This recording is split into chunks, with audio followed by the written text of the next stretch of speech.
వీళ్ళకంటే walkout చేయడం passion అంట. Passion కాదు దీక్ష, ప్యాషన్ కాదు దీక్ష.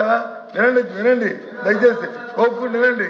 ప్యాషన్ కాదు, మీరు చేస్తున్న ప్రజలకు చెప్పి కనీసం ఈ సభ జరుగుతుంది చర్చతోనే దానికి న్యాయం చేస్తారని చెయ్యాలని కోరికతో ప్రజలకు రిజిస్టర్ అయితే మీకేదో జ్ఞానం దొరుకుతుంది, భగవంతుడు వచ్చి మీకు మంచి జ్ఞానం ఇస్తారని మేము అనుకుంటాం తప్ప మాకే ప్యాషన్లో మాకేమి మీరు ఏవైతే దిగోసం మాకు లేవు. అయినప్పటికీ కూడా వీళ్ళు చేస్తున్న విద్యా విధానం ఇవాళ ఏం చేస్తారని చెప్తే వారు ఏం చెప్తారు, ప్రైవేట్ జీవితంలో వస్తే పోటీ పడతారు. ప్రైవేట్ ఇస్తే పోటీ పడడానికి ఈ 2 సంవత్సరాల కాలంలో గ్రామీణ ప్రాంతాల్లో ఎక్కడెక్కడ ఎన్ని జూనియర్ కాలేజీలు ప్రైవేట్ జూనియర్ కాలేజీలు వచ్చాయో నాకు చూడమని అధ్యక్ష. ఎందుకు ప్రభుత్వ జూనియర్ కాలేజీని మీరు పెట్టట్లేదు? ఉన్న కాలేజీని ఎందుకు తీస్తారు? ఇస్తున్న అప్గ్రేడేషన్ ఎందుకు ఆపారు? కానీ ప్రైవేట్ కాలేజీ కోసం కాదా, ప్రైవేట్ విద్యా సంస్థల కోసం కాదా? మేము సమాజం పెట్టి మమ్మల్ని పిలండి, సమాజం పెట్టి మమ్మల్ని పిలండి, మేము చెప్తాం. అక్కడ ప్రైవేట్ ప్రభుత్వంలో ఉన్న జూనియర్ క్లాస్ ఒక్క జూనియర్ క్లాస్ పెట్టలేదు సరికదా? అప్గ్రేడ్ చేసి ఎంతమంది ఇచ్చిన ఇంటర్మీడియట్ జూనియర్ ఆపడం వల్ల ఇవాళ గ్రామీణ ప్రాంతాల్లో ప్రైవేట్ జూనియర్ కాలేజీలు పెట్టుకొని ప్రైవేట్ విద్యాసంస్థ వ్యాపారం చేస్తున్నారు రికార్డు.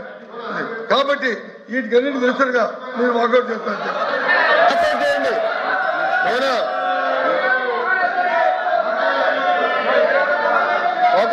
సార్ తలుపు ఇక్కడ ఉంది, తలుపు మీ ముందర ఉంది, వెనకాల కాదు. వెళ్ళండి, వాస్తవాలు తెలుసుకోండి. అధ్యక్ష అధ్యక్ష అధ్యక్ష నిజం అనేది కొంచెం చేదుగా ఉంటుంది అధ్యక్ష, అబద్ధం తీయగా ఉంటుంది అధ్యక్ష. అబద్ధాలు చెప్పి వాళ్ళు బయటకు పోతున్నారు అధ్యక్ష. అధ్యక్ష నేనేం చెప్పాను, it is going to be matter of record. 4,000 కోట్లు పెండింగ్ ఉందని గౌరవ మంత్రి గారు స్వామి గారు, నేను విద్యాశాఖ మార్చలుగా సోషల్ వెల్ఫేర్ మంత్రిగా మేము చెప్పాము. It is no matter of record. ఆ వివరాలన్నీ కూడా మేము హౌస్కి ఇస్తాం, దానిపైన డిస్కస్ చేయమని. నంబర్ 1. నంబర్ 2, గౌరవ మంత్రి గారు ఏమన్నారు, ఇంటర్మీడియట్ మేము ఫోకస్ చేయటం.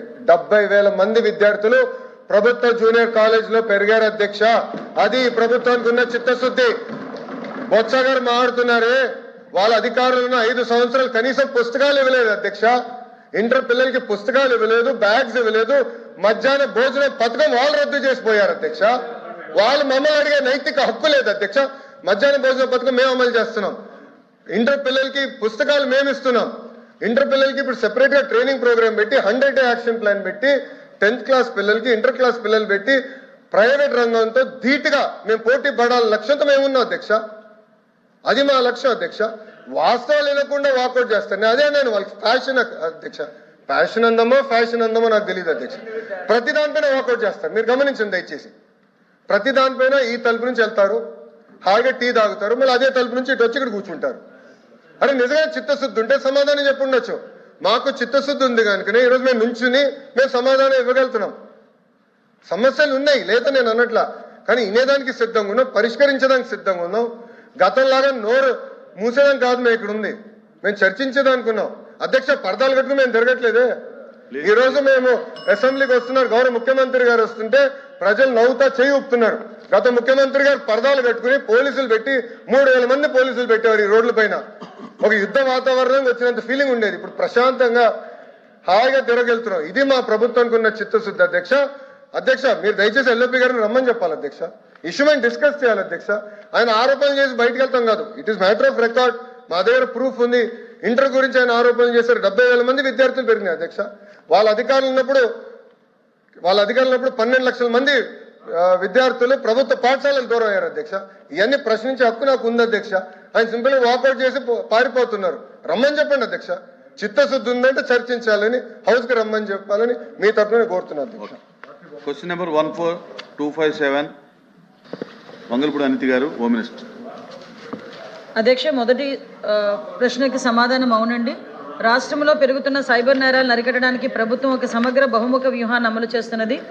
అందులో భాగంగా ప్రజలకు అవగాహన కల్పించడం, సత్వర సమర్థవంతమైన చర్యలు తీసుకోవడం, 1930 హెల్ప్ లైన్ ఏర్పాటు చేయటం, సామర్థ్య నిర్మాణానికి కూడా సైబర్ దర్యాప్తు, డిజిటల్ ఆధారాలు నిర్వహణ, ఫోరెన్సిక్ సాధనాలు ఇవన్నీ కూడా ప్రత్యేకంగా పోలీసులకు శిక్షణ కూడా అందించడం, అదేవిధంగా అధ్యక్ష మౌలిక సదుపాయాలు పటిష్టపరచడం, ఆ సైబర్ మోసాల నివారణ కేంద్రాలను కూడా ఏర్పాటు చేయడం జరిగింది అధ్యక్ష. అదేవిధంగా బి ప్రశ్నకి అవునండి, గత 2 సంవత్సరాలుగా ప్రభుత్వం డిజిటల్ అరెస్టులు సహా సైబర్ నేరాలకు నివారించడానికి విస్తృతమైన అవగాహన కార్యక్రమాలు చేపట్టింది. జిల్లా పోలీస్ సమన్వయంతో ఆంధ్రప్రదేశ్లో సిఐడి కింది కార్యక్రమాలు నిర్వహిస్తుంది అధ్యక్ష. ఎక్కువగా ఈ డిజిటల్ అరెస్టులలో టార్గెటెడ్గా సీనియర్ సిటిజన్స్ని, రిటైర్డ్ ఎంప్లాయీస్ని, వీళ్ళందరినీ కూడా ఎక్కువగా టార్గెట్ చేస్తున్నారు, విద్యార్థుల్ని కూడా. ఆ డిజిటల్ అరెస్ట్ మోసాలకు ప్రత్యేకంగా దృష్టి సారించి ఎన్జిఓలు, జిల్లా పోలీసులు, బ్యాంకుల సమన్వయంతో మేము అవగాహన కార్యక్రమాలు నిర్వహించడం జరుగుతోంది. అదేవిధంగా 2025ని కూడా అక్టోబర్ 25లో సైబర్ భద్రత అవగాహన నెలగా పాటించడం, అనేకమైన అవగాహన కార్యక్రమాలు నిర్వహించడం జరుగుతుంది అధ్యక్ష. 3వ ప్రశ్నకి అవునండి, అవగాహన కార్యక్రమాలు మరియు నివారణ చర్యలు సిఐడి ప్రాంతీయ కార్యాలయాలతో అన్ని 26 జిల్లాల్లో మొత్తం 1596 అవగాహన కార్యక్రమాలు కూడా నిర్వహించడం అయింది. సైబర్ భద్రత అవగాహన అక్టోబర్లో 2025లో పాటించడం జరిగింది. అదే కాకుండా అధ్యక్ష, ప్రత్యేకంగా సైబర్ మోసాలను అరికట్టడానికి గవర్నమెంట్ కూడా చిత్తశుద్ధితో ఉండి ప్రతి జిల్లా హెడ్ క్వార్టర్లోని కూడా ఒక సైబర్ క్రైమ్ పోలీస్ స్టేషన్ ఏర్పాటు చేయడానికి కూడా నిర్ణయించడం జరిగింది అధ్యక్ష. అది అతి త్వరలోనే ఏర్పాటు చేస్తాం. రేష్మ గారు. ఆపర్చునిటీ అధ్యక్ష, ఆంధ్రప్రదేశ్లోని సైబర్ నేరాలు అనేవి గత కొన్ని సంవత్సరాల్లోని గణనీయంగా పెరిగిపోయాయి అధ్యక్ష. అది డిజిటల్ లావాదేవీలు, యూపీఐ, ఆన్లైన్ బ్యాంకింగ్ కానివ్వండి, లేకపోతే సోషల్ మీడియా వినియోగంలోని పెరగడం వల్ల దానికి చాలా మట్టుగా డిజిటల్ ప్లాట్ఫామ్స్లోని చాలా మట్టుగా సైబర్ నేరగాళ్ళు పెరిగాయి, అలాగే నేరాలు కూడా పెరిగాయి. ఆర్థిక నష్టాలు అనేవి చాలా ఎక్కువగా జరిగాయి అధ్యక్ష. అయితే దీంట్లోని మంత్రి గారు చాలా డీటెయిల్గా చెప్పారు. అయితే కొన్ని సమస్యలు ఇంకా ఉన్నాయి అధ్యక్ష. లాస్ట్ ఫ్యూ ఇయర్స్లోని ఈ నేరాలు ఎన్ని జరిగాయి, ఒక ఎంత అమౌంట్ అంటూ పోయింది.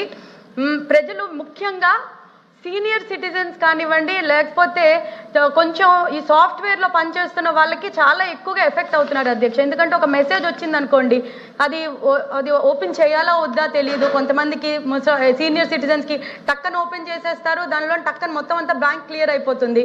అలాగే ఆన్లైన్ షాపింగ్ చేయడానికి కొంతమంది ఆన్లైన్ షాపింగ్ అనుకోని అది పేమెంట్ లింక్ అనుకుంటున్నారు, కానీ అది ఆ పేమెంట్ కాదు, మొత్తం అకౌంట్లోని అమౌంట్ అంతా పోతా ఉంది. మెయిన్ థింగ్ ఏంటంటే అధ్యక్ష, మనం ఫోన్కి ఎంత అలవాటు అయ్యామో, డిజిటల్గా మనం ట్రాన్సాక్షన్స్కి అలవాటు అయ్యాం, యూపీఐ ట్రాన్సాక్షన్స్కి అన్నిటికీ అలవాటు అయ్యాం.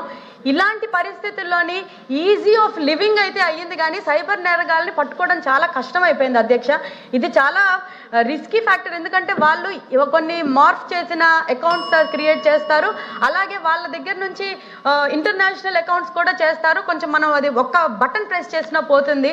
కొంచెం హోమ్ మినిస్టర్ గారిని ఇది ఎలాంటి చర్యలు తీసుకుంటున్నారు, ఎలాంటి చర్యలు తీసుకుంటే బాగుంటుంది.